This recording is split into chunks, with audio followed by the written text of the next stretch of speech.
Sidang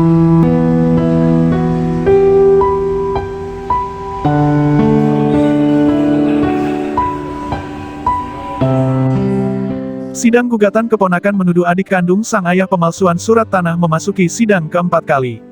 Pemeriksaan 3 saksi di Pengadilan Negeri Kisaran, Asahan, Sumatera Utara.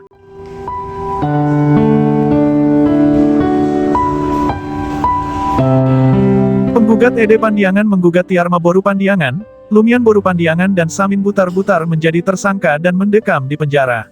Sidang yang dipimpin oleh Hakim Ketua Halidara Hardini, SHMH dengan Jaksa Penuntut Umum, Denis Sembiring, SH dan King Richard berlangsung alot, karena saksi yang dihadirkan banyak mengucapkan tidak tahu dan terkesan seperti sudah diarahkan.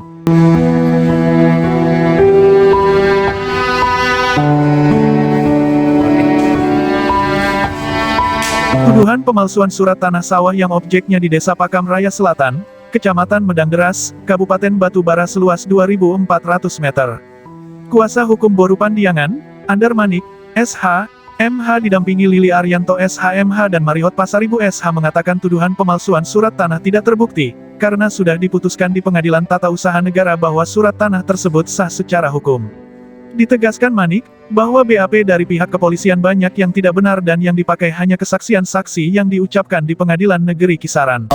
Oh iya, jadi persidangan ini kan pemeriksaan saksi yang keempat, ya.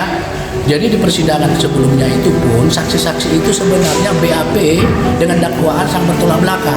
Itu yang keberatan kita sebenarnya. Berbeda gitu Pak? Sangat berbeda. Kita bisa buktikan bahwa keterangan saksi korban itu di 2018 diketahui. Namun di BAP itu 2022. Ini kan udah nggak sinkron. Nah, kemudian sekarang tampak diperparah lagi.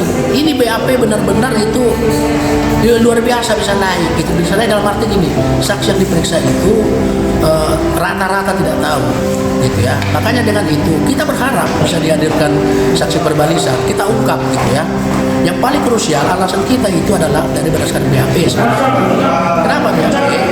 Karena di dalam yang menjadi persoalan itu memberikan keterangan palsu itu adalah pada satu akta itu klaimnya itu sama yang meninggal, pembandingnya adalah surat yang belum tentu benar kebenarannya.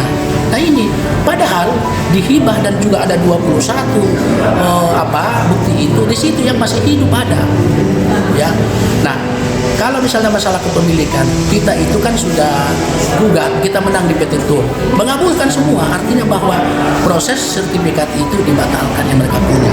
Kira-kira itu pokok masalahnya. Nah, di dalam persidangan ini, kita menaruh harapan yang bisa mencari keadilan bahwa di pengadilan inilah yang bisa membuktikan bahwa keadilan itu ada.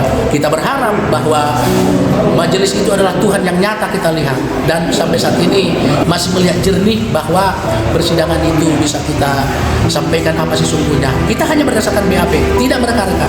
Justru saksi-saksi yang dihadirkan itu BAP sama itu. Tetapi kita bangga juga para saksi.